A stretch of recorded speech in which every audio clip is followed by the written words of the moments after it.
Hey everyone, this is Willow with Two Toe Farm, where I talk about urban gardening and urban agriculture, raising ducks, and frugal living.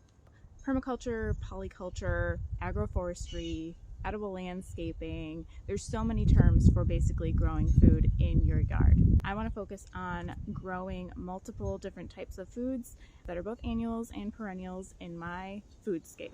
Edible landscaping can be really overwhelming, so I want to break it down into manageable steps that are going to get you some food in your first year. Here, I'm going to go over some key questions that you can ask yourself to kind of narrow down exactly what you need to do and give you some priorities for starting your food forest. So this doesn't look like much yet, but in a matter of weeks, this is going to be a flourishing, beautiful edible landscape that's going to have blueberries, blackberries, and raspberries, as well as tons of vegetables. This is just my first full season in this yard, and already there is so much going on. Like I said, creating an edible front yard landscape is an evolving process, but it doesn't have to be overwhelming or expensive. Here, I'm going to go over some key questions to ask yourself before getting started so that you have a roadmap for the initial years.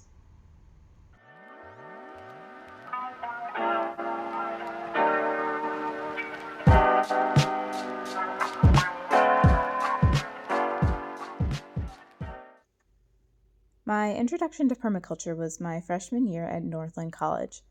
The campus was set up with eco-housing and permaculture forests in front of our student housing. They used native landscaping incorporated with local edibles like aronia and wild plum. They also had land a few miles from campus where they tested other fruiting trees and shrubs for future projects. The following summer, I lived and worked on an organic farm that also had elements of permaculture within their medicinal herb learning garden. I ended up coming back each summer for the next 4 years before graduating and moving to Minnesota. While living in apartments, I made the most of our community garden plots, and once we finally got our first home, I set out to transform the entire front yard into an edible landscape. I was so eager to grow as much food as possible without considering a few important parts for designing a foodscape. Since that initial garden, I have a good grasp of the key components of designing an edible landscape. First, consider what and how much of something you are actually going to use. Mature fruit trees will produce gallons of fruit, so if you're not going to go through 12 gallons of peaches, consider getting dwarf or semi-dwarfing varieties.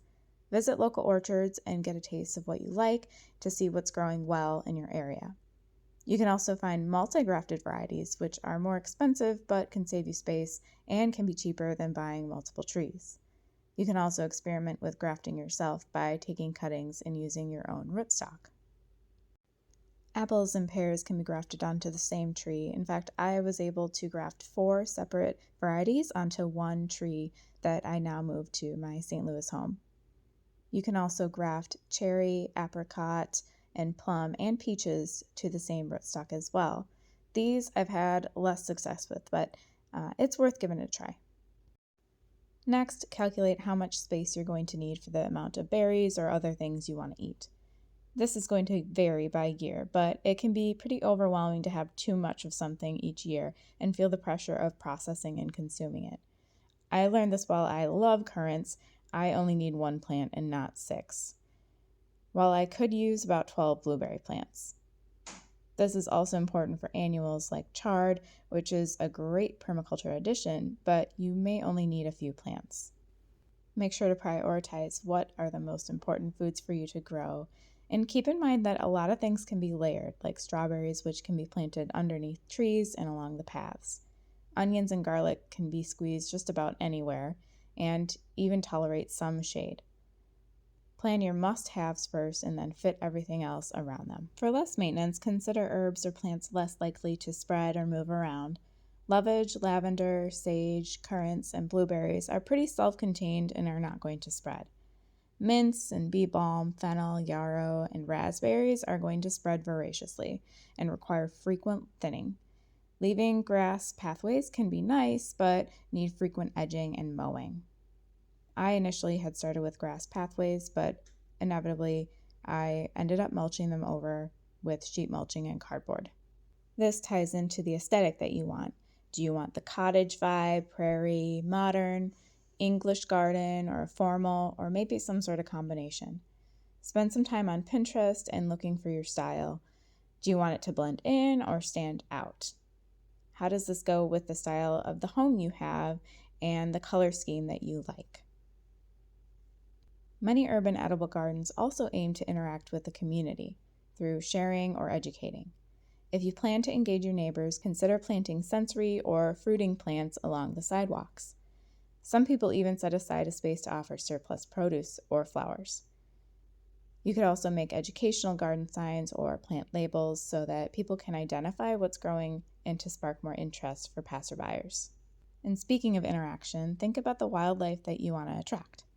Do you want more birds or butterflies, snakes, rabbits, or frogs? Different types of plants and landscaping will attract new species, and many you don't even plan for. Adding logs, rocks, and water features provide habitat for tons of creatures. We put in a pond, which attracted toads and frogs, which in turn helped keep the garden pests down. Rabbits moved in immediately, but it took 6 years before I saw a single snake. The trees provide shelter for birds and attract many new insects. And the biggest hit was the sunflowers planted along the road to give privacy. The birds swarm them each late summer. I also make sure to interplant flowering edibles to maximize some pollinator traffic. Plant success also depends on the environmental conditions. Take note of whether you have a dry, wet, hot, cold, clay, sand, windy, or icy space. Certain plants will not tolerate conditions. For example, peaches don't do well in icy weather, but salad and other leafy greens don't do well in hot or dry areas. Permaculture is a lot more than plants and soil. Make sure that you incorporate other natural elements and consider how you will enjoy the space. Incorporate rocks, stumps, logs, bricks, and other free materials you find. Be strategic about placing seating in spaces that you really want to enjoy, and keep in mind that these things will probably change throughout the years and as the landscape evolves. I slowly acquired free stumps, bricks, and pavers to create dimension and habitat. I also used old sunflower stalks and branches to make temporary climbing structures for the annual vines. Vertical space is also valuable real estate and needs consideration. Grapes, kiwis, and other vining plants can be tucked in along the fences or along larger structures. You can also select vining varieties of plants like pole beans, sweet potatoes, cucumbers, squash, and nasturtiums. I know all that sounds like a whole lot to consider, but hopefully this gives you a better idea of what kind of vibe you're looking for and the certain elements that you really want to incorporate in your edible landscape. In the end, just get started and plant something. Everything, even trees, can be moved, and even our tastes change throughout time. If you're curious about my Michigan garden and its transformation, check out my previous video. And if you're curious about how this garden's going to transform, make sure you subscribe so you can see various stages and progress that I make. Please let me know if you have specific questions about permaculture or edible landscaping, or if there's certain things that you really want to see on video.